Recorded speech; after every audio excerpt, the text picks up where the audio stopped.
Hi. Hello. Somebody moved your trampoline into that yard. That's not my trampoline. Yeah, well, I can see where it's been moved from That's the property. trampoline for the people who used to live here before. My children do not have a trampoline now. Okay, well, we're going to put it back because we have pictures and we're under contract and we have pictures of where that was not in the yard when the house was scoped. And I'm going to put it back. It's not my trampoline. Why was it in your yard? Ma'am, the lady who used to live in Okay, I'll call them. No, don't ask. You can call whoever the fuck you want to call. Don't come over here with no bullshit and I'm trying to explain to you what's going on. You want to overtalk me like I don't know what the fuck I'm talking about. Well, the trampoline. You came over here with the wrong attitude. So let's try it again. Who has an attitude? Your voice. You being condescending. I'm telling you what I know. You don't live here. I don't give a fuck about a contract. I've lived here. Okay, so you let this lady put it in your yard. Ma'am, get off my porch. That's fine. Get off my porch. Get the fuck on. Girl. And call whoever the fuck you want to call. I will. Good. Call them. I will. Call them. I'll be right here. Okay, we know. I'm Miss Jackson whenever you're ready. I'm Miss Harrington. Good for you. Again. Good for you, bitch. And we're going to put it back. I don't give a fuck and I won't put it back. Good. And we'll go back and forth on this motherfucker if that's what you want to do. Good. You better find you somebody to motherfucking play with. Be better. Cause you barking up the right motherfucking You're tree. mad this morning. Bitch, mad for what? I'm trying to explain to you. You don't know what the fuck you're talking about. You cannot overtalk me on some shit I know what I'm talking about. First of all, you don't fucking live here. You don't live here, bitch. You happy with America today? I'm happy with myself, but of course I'm not happy with America today. America is afraid of itself. It is totally afraid of its own history. It has never dealt with it successfully. It really thinks it's something that it isn't. For instance, we think we are a democracy. We do. Yeah, I do. you do, don't you? I But do. that's because you're a white man. It's a democracy for you.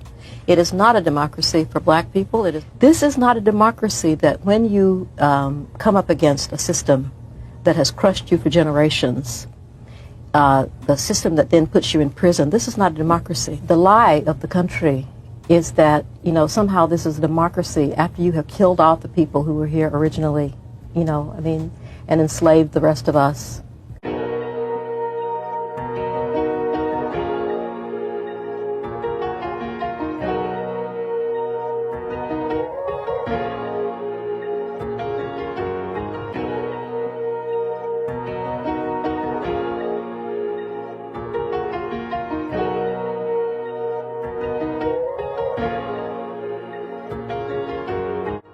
White people attempting to rebrand white rage by co-opting the term black fatigue as though it's a phenomena they actually experience but only recently found the language to talk about is both dystopianly weird and tragically on brand.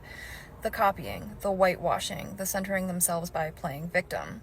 But what's ironically telling about it is that the concept of racial battle fatigue is not new. It's been around for decades, and the term black fatigue has been used by black people for quite a while.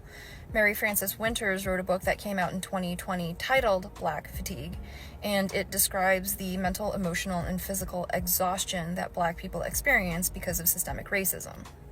Now, notice how black people didn't call that white fatigue, because the purpose is not to assign blame in order to justify bad behavior. It is called black fatigue because it is a harm that black people experience, and so their focus is on addressing and combating that harm. Whereas when white people talk about experiencing black fatigue, they are not talking about a harm that they experience because of black people or anybody else. They are literally telling on their own inability to live in society with black people. And that's not new either. That's a pathology that has existed for hundreds of years, but call it what it is, white rage. You know what? I'm starting to be convinced they gave us the internet to start trouble. You understand what I'm saying? Like, for real. Okay, because the internet be with the shit. I'm gonna tell you, and I fall right into the trap because I be with the shits too. You understand? Because let me tell you something. You ever seen Sinners? Now you got black fatigue. See, this is why we had to put out Sinners. Let me tell you something. I done had white fatigue. Me and my ancestors. It's in my bloodstream. You know what I mean? It's in my. We have had white fatigue for generations. You understand? Like, do you even have any idea what white fatigue is? White fatigue is no accountability for anything you do ever in life. You understand what I'm saying? Like, white fatigue, okay, is pretending to be the victim when you know you're the perpetrator. Okay? Like, white fatigue, okay, is cheating. Just cheating on all fronts. Okay? White fatigue is stealing. You're like a klepto, okay?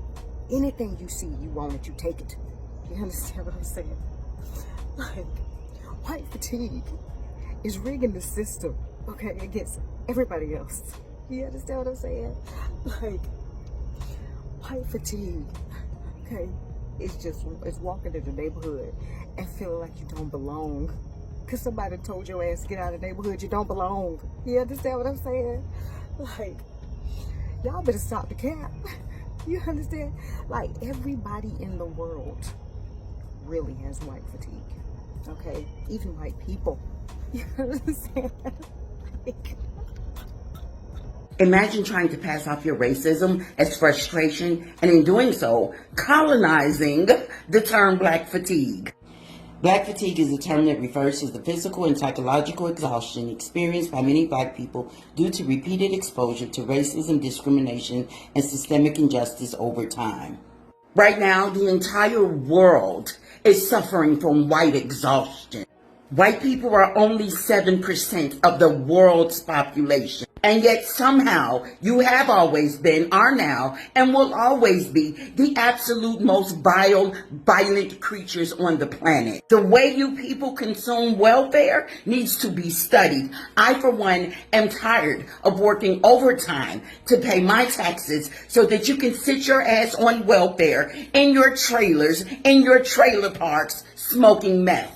I'm exhausted from waking up every day and seeing that somewhere all over the world, white men have again felt entitled to the bodies of children. But you're never ready to have those conversations. Nobody's children is safe around you. I'm tired of opening up social media and seeing that someone has posted a video of some white woman somewhere committing bestiality. Other countries that are not predominantly white hate to see you coming. Destroy and disrespect every culture, everything good that you come across and always have. White exhaustion is real. And if you're so unhappy here, if you don't like the way things are, feel free to go back to Europe. I hear there's caves available in the Caucasus Mountains. Feel free to bon voyage. Please feel free to pack you, your future school shooters, and future child predators up and go and move to Europe. If you don't like it here, then leave expeditiously.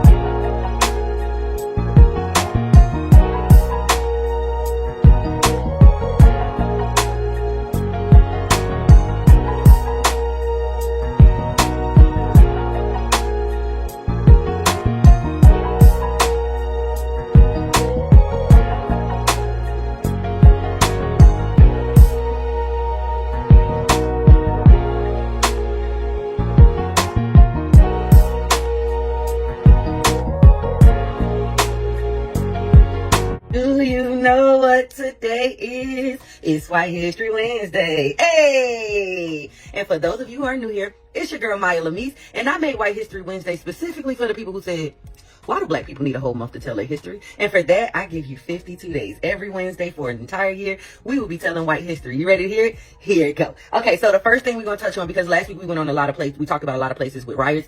And one place that I want specifically to talk about where I'm from is the Newark riots. Corruption in local government combined with racial injustices led to a 4-day-long riot, which resulted in 26 lives being lost.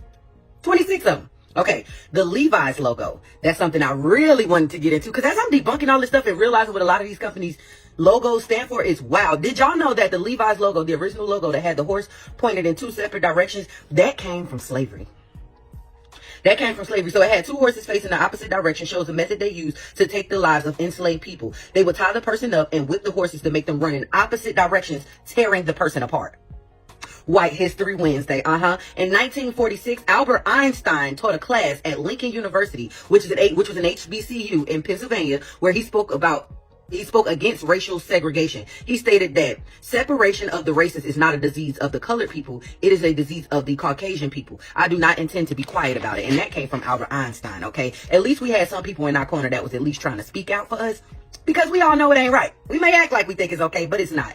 Trump signed an executive order on the Smithsonian Institution saying that they are shedding a bad light on America because they're showing improper ideology for doing exactly what I'm doing today. All they have is some Black history stuff that shows what really happened in America, but apparently he's just trying to erase history, but we're not going to let that happen, are we? No, we're not. Okay, so now I want to get into the meat and potatoes of why we are really here today, because a lot of the comments on my page, this is week 8 of White History Wednesday.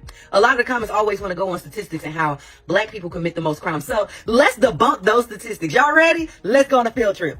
Okay, y'all, so I found this off of the FBI's website, okay? And this is the total amount of crime committed in the United States in the past year. Okay, as you can see, it has the races up there. We have Caucasian, Black, Indian, Asian, all that good stuff. Now, smurder. The smurders, they're saying that Black people do commit more smurders. Okay, that's cool. Grapes, 11,000 versus 4,000. Robbery, 25 versus 29. The numbers are not quite as, as different. Aggravated assault. Caucasian people have 169,000 versus 91,000. Burglary, 81,000 versus 34,000. How is it? Where y'all getting y'all stats from? Because this don't look like Black people commit more crimes to me. And this is from the FBI website, since y'all like to bring up statistics. And mind you, even though these are the numbers, 60% of this gets overturned. So take over half off of these numbers, and it's still significantly less than these numbers. I'm confused. This is in response to the video about Black fatigue. I just want you to know that we did hear you and your complaint about fighting on cruise ships and ghetto behavior. Those have been logged. And I appreciate you feeling like you can openly speak, because open dialogue is the first step in good communication. And so since we have open dialogue, I'd like to list some of our grievances for white people. And I guess we'll just call this white fatigue. All right, so you guys, white people, you are leading the pack when it comes to murders, domestic violence, pedophilia, school shootings, fraud, EBT usage, drug usage, serial killers, racism, and basically ruining the world. So maybe, just maybe, the call's coming from within the house. So I understand how a fight on a cruise ship could really interfere with your vacay, but maybe you want to address some of the issues within your own community. Yeah, maybe, so that we can send our kids to school without them worrying about being pew-pewed, right? So as a leader in the Black community, we are definitely on top of our issues. We're working on them. We're handling them. Can we count on you to do the same? We'd appreciate it. Thank you. Thanks for listening. Carry on. If you seriously believe the 13% of the population and 50% of the crime, you need to get fact-checked, and I'm about to do it to you. In 2016, white people committed 70% of the convicted crime, and Black people only committed 27%. Then in 2017, white people committed 68% of the reported crime, and Black people only committed 26% of it. And in 2024, white people committed 53% of the reported crime, while Black people only committed 25%. So this narrative on 13% of the population, 50% of the crime is wrong. You know who actually commits 50% of the crime? White people. But guess what stat Black people are 13% of the population and 50% in? Exonerations. When they're wrongly convicted, all you're doing by spreading this fake fact is allowing more people to profile and be racist towards Black people. What's the highest percentage of people who are victims of white people? Black people. And if you look at all the shootings, guess who are the shooters? White dudes. So let's all think long and hard on who actually commits 50% of the crime. You guys know I'm pretty good at staying calm. As a person born into nearly every class of privilege, it's easy for me to stay emotionally detached from most issues. But I found an issue that broke me. Almost speechless. Not because I don't know what to say, but because almost everything I need to say will get me shut down. That topic is all the rage on MAGA talk. They call it Black fatigue. Good news is I found a way to say what needs to be said without getting shut down. Because this is not a topic we get to sit out on privilege. Burn this image into your head, because this is our country's history. 250 years where they were victims of crimes against humanity, followed by an 89-year period where they were technically classified as human, so long as they didn't try to be a human in the same room as the ruling class. That was followed by this little green period. That's the period where Republicans blamed them for the consequences of the red and yellow periods, while at the same time celebrating building a post-racial society. And now that this is being pointed out, MAGA people have fatigue. Fatigue in their homes that live outside of the red line district. Fatigue as they go to the bank to deposit their inheritance checks. Fatigue as they get hired for director of sales at their family's century-old business right out of high school. The fact is, when it comes to quality of life, every single metric measuring health, wealth, and happiness proves that the world we've built creates cruel and intentional barriers for Black Americans. Barriers built into every system we have, from health to education to employment to justice. And until those systems are dismantled and rebuilt fairly, we don't get to be fatigued by the work.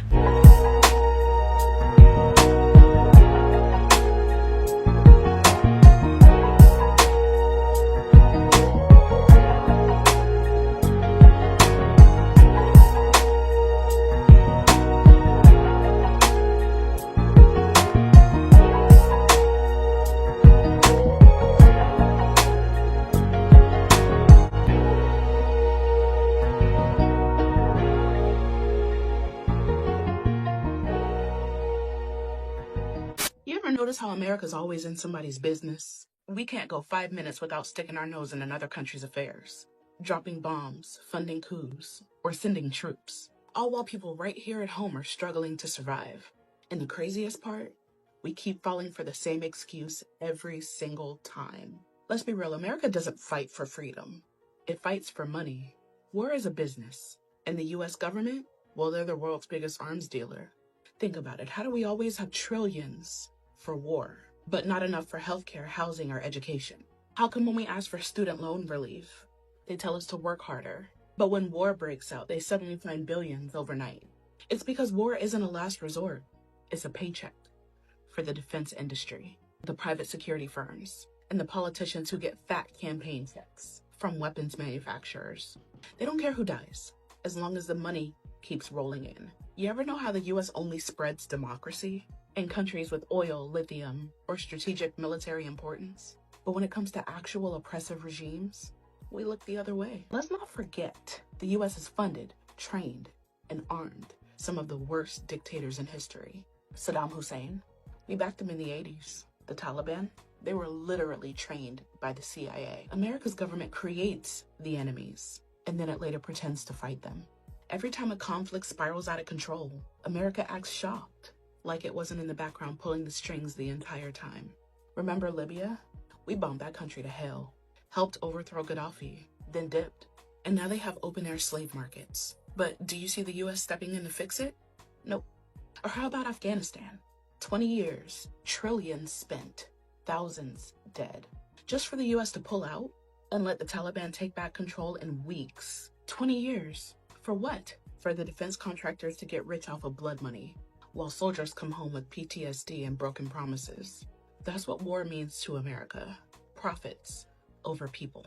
And the worst part? We're playing world police while our own country is crumbling. Roads are falling apart. People are skipping meals just to afford rent. Schools don't even have enough books. But somehow we got billions to fund another war? People in Flint, Michigan still don't have clean water. Homelessness is skyrocketing. Mass unalivings are just part of the background noise now. They don't even report on all of them anymore. But instead of fixing these problems, our government is out here arming another foreign country for a war that we shouldn't even be in. America can't stay in its lane. As long as war keeps making rich people richer, we're gonna always be in somebody else's business. But the real question is, how long are we gonna let them keep telling us the same lies? How many lives have to be lost before we say enough?